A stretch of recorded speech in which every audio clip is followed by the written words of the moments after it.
Welcome back to Rotten and Forgotten. As you can see, the snow is pretty much gone and spring is here. So we've got some maintenance to do. Let's start off with this Honda. This here is a 2004 Honda Foreman 450 foot shift 5-speed four-wheeler. It showed up on the farm brand new back in the day. It's pretty much been here, my entire life.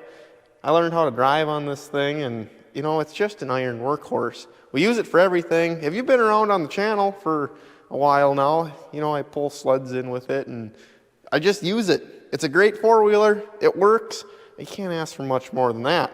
The old Foreman's getting a little rough around the edges, but it still works. Just great. Fires right up.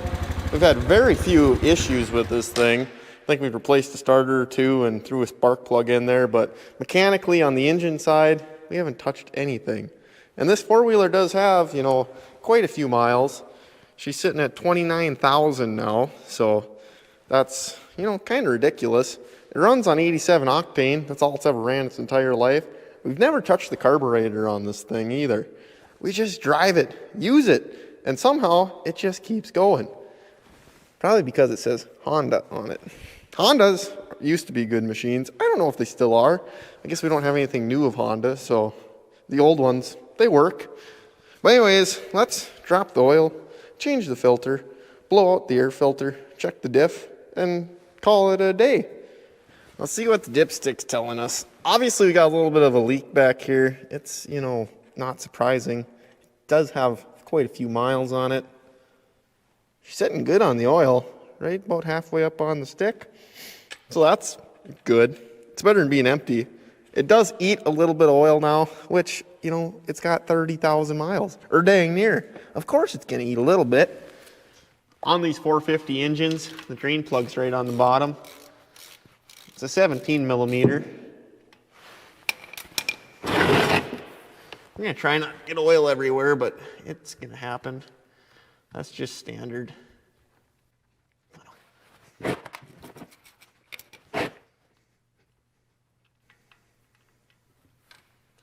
There we go. Looks like it's about time for an oil change. Smells a little gassy, which, that's not surprising. We have been running this thing all winter, so. While we let that oil dry, we're going to work on getting our filter out. There's 3 little screws around this cap, and the filter sits in there. I'm pretty sure there's some sort of spring on there. I can't remember. It's been like a year since I've done this, so.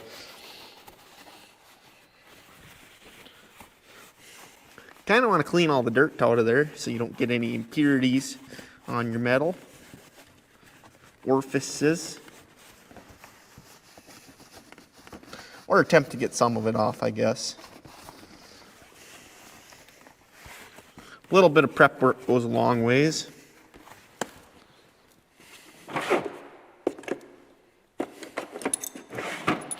Now, I did lose my nice gear wrench ratchet, 1/4 inch. I'm not sure if it rode out on a snowmobile sometime this winter or what. So we're stuck with the old Craftsman 13 tooth, or whatever it is. I'm not exactly sure. It's not nearly as nice as the gear wrench though. I do know that much. These are 8 millimeter bolts, apparently. That's what fits.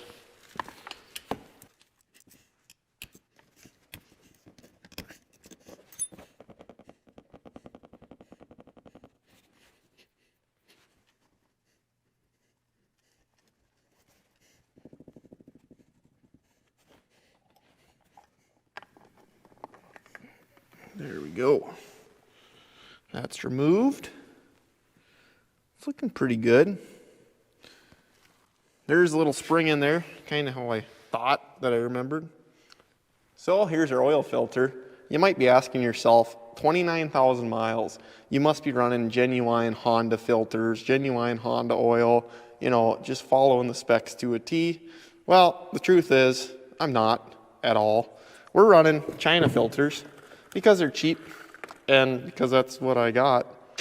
So, not saying that's what you should do. They're definitely poor quality, but they do seem to work. Probably not as good as, the good filters, but it's what we got, so that's what we're going to put in it. It's a Honda. It really doesn't care. It just likes to run.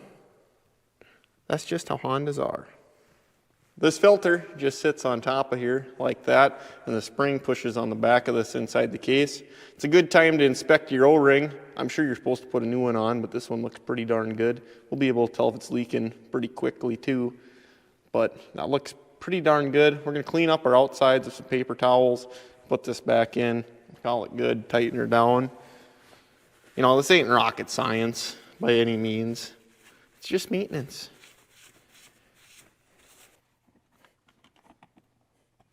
Let's press down to there. I'm going to thread our screws back in now. My head might be blocking most of this, but you get the picture. It's not rocket science. Our crush washer looks good on the drain plug, so I'm going to put that back in before we try filling oil. If you don't put your drain plug in, it doesn't fill very well, and you end up with a mess on the floor. I've seen it a time or two. Not only on wheelers, but, you know, motorcycles and pickups and all sorts of things. If you haven't done it, I'm going to call you a liar because I'm pretty sure everyone does a time or two. We treat the old 450 with 1540. It's what it's been living off of ever since the warranty expired, and apparently it likes it because it's still running. It's about 2.3 quarts that it holds for capacity. And I'm probably going to need a funnel of sorts. Unless I can, oh yeah, this will work.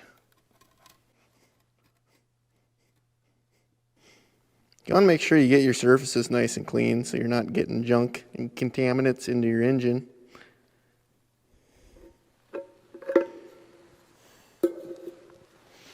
Nothing but the best for the old Honda. I got my 2 quarts in. I'm just putting my 0.3 in now, approximately.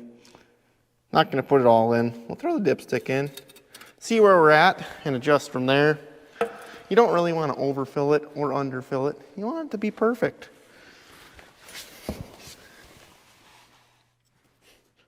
We're looking pretty darn good right there. Hair underneath the line, but once we screw her in, it should be sitting right about halfway up the dipstick. So that's good. The filter's going to take a little bit of oil too, so a little high is probably going to be all right for our application. Yeah, that's looking really good. That should do her. We'll throw the key in, fire it up, check for leaks. Make sure we're not dumping oil out everywhere. That wouldn't quite be ideal.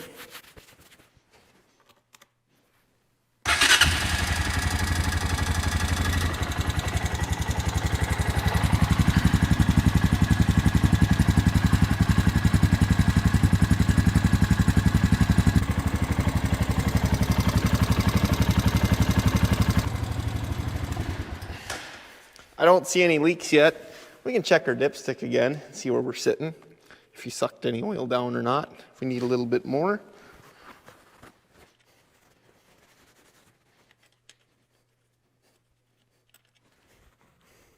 We are sitting right on the money, just a hair underneath that top hash. You want to kind of be in between the two, from what I understand. We're going to check our diff while we're working on this thing. Make sure there's some fluid in it. I heard that helps things. There you can see inside there. The diff fluid looks real good. It's just 80-90. It might be down just a fuzz. I'll throw a little bit in and throw the cap back on. But there's oil in there, so that's a good start. Something like that. We're going to do the same thing here in the front. Except this one's, you know, lower, a little bit harder to get at, but shouldn't go too bad. The last thing we're going to do to the old Honda is blow out the air filter. I think I put a new one in last year, so it should be fine. Hey, look it. There's a cutoff wheel hiding in here. That's pretty neat. As with all small engine repairs and maintenance and whatnot, everybody's got their own idea of how to do things, and I can guarantee you some people might not like the way that I do maintenance on the Honda, but it's working. It's got almost 30,000 miles and it's still going. Now, if I do everything by the book, maybe we'd make 60,000, who knows? But I don't know. It works, it goes. We're getting things done, so that's good. We're just gonna blow this outside filter off. The inside filter doesn't look too bad. She's still pretty clean, so.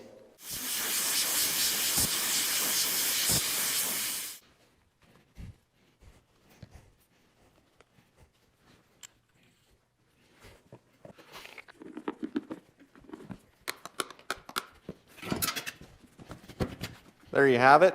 Our spring maintenance on the Honda is complete, and she should be ready to hit the trails and do some work. Now, I'm not sure if we're going to hit 30,000 miles this summer or not, but we should be getting closer every day. Now, I can't speak for the new Hondas, but I can definitely speak for the older Hondas, and they're tough machines, dang near bulletproof. With a little bit of maintenance, they just work, they last, and they're impressive. Even the old 4-Traxes, I mean, they come up on Facebook and they're still netting $2,000, $3,000 for them. And they don't even have an odometer or a speedometer. And yeah, it's just crazy. But anyways, I know it was kind of a boring video, one could say, but I appreciate you guys tuning in. I've got big things planned coming up, so stay tuned for those. But until next time, thanks for watching Rotten and Forgotten. We'll see you later.